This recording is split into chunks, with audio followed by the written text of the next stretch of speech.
Grigori Shpigel haqqında məlumat. Grigori Shpigel 24 iyul 1914-cü ildə Rusiyanın Samara şəhərində anadan olub. O, Yəhudi əsilli ailədə doğulmuşdur. Gənclik illərində maddi çətinliklər səbəbindən müxtəlif işlərdə çalışıb.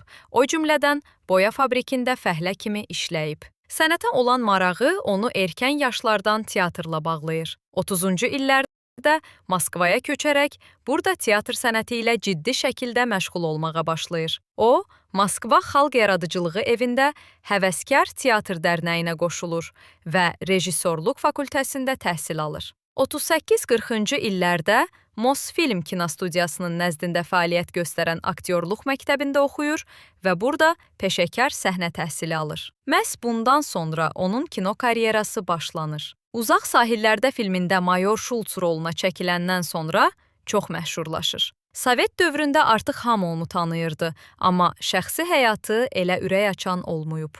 O qədər kinoya, teatra həvəsi olur ki, ailə qurmağa vaxtı olmur. Grigori Shpigel 1981-ci ildə Moskvada küçə ilə gedərkən infarkt keçirir və yerə yıxılır. Onu xəstəxanaya aparsalar da xeyri olmur və nəticədə böyük aktyorlardan biri sayılan Grigori Shpigel vəfat edir.